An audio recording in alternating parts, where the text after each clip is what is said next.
Joker went for 61, 10, and 10. And if he went 61, 9, and 9, it would still be as impressive. But we get caught up. It was a triple-double, and he had 61 points. That is true. He played over 52 minutes, scoring the 61 points in a double overtime loss to the Timberwolves. So 10 and 10. So that's the third 60-point triple-double in NBA history. James Harden did it. And then Luka Doncic. You go back to Luka in 2022, he went 60, 21, and 10. Woo! Ow! Stat of the day! Stat of the day! Stat of the day! Stat of the day! This is the stat of the day! Brought to you by Panini America. Steph Curry made 12 three-pointers. He finished with 52 points. So he has 15 career games of 50 or more points, tied for sixth most all time, and tied with Dame Lillard for second among active players. You're watching him, and he makes it look simple. He makes it look easy, but so does Joker. Joker is so methodical. You could say plodding. He's a really good outside shooter, but he would get inside, and it's just old man moves. That's a little shake over here, a little, fake over here, move over here, a little jump hook here. And he's going against the Stifle Tower, Rudy Gobert. And he just does what he wants to do. And same with Steph. But Steph trying to do it on the perimeter. And at one point, Zach Edey is out there trying to guard him. So you had 7-4 against 6-3. And Steph got just enough room, and then he shoots a three. It's remarkable. I've watched the NBA for probably 55 years. And you just watch somebody shoot like that, and nobody has ever shot like that. No one. And he just makes it look effortless. And it's not.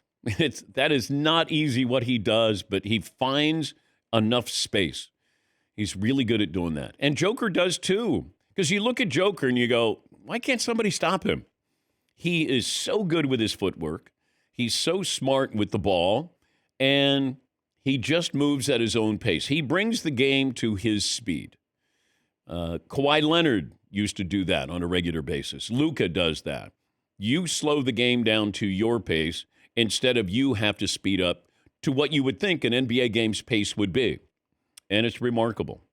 But to watch Steph, I don't know if he'll ever be reduced to a role player like his father was. His dad was a great shooter, but he wasn't a guy who was going to beat you off the dribble. He'd usually be in the corner, shooting. But I don't know because Steph isn't going to play anyplace else, I don't think. He's going to retire as a Golden State Warrior. But can he be the third option? Let's say 3 years down the road, is he still able to be Steph Curry? 2 years down the road, can they bring in somebody who would be the number one option on that team? Because Jimmy Butler's not going to be there long term. They do have some younger players, but I haven't seen anybody take that next step up. And then Denver did this without Jamal Murray. It was Joker. That was it. Here is Anthony Edwards, who was dynamic as well last night, the Timberwolves guard, talking about Jokic's performance.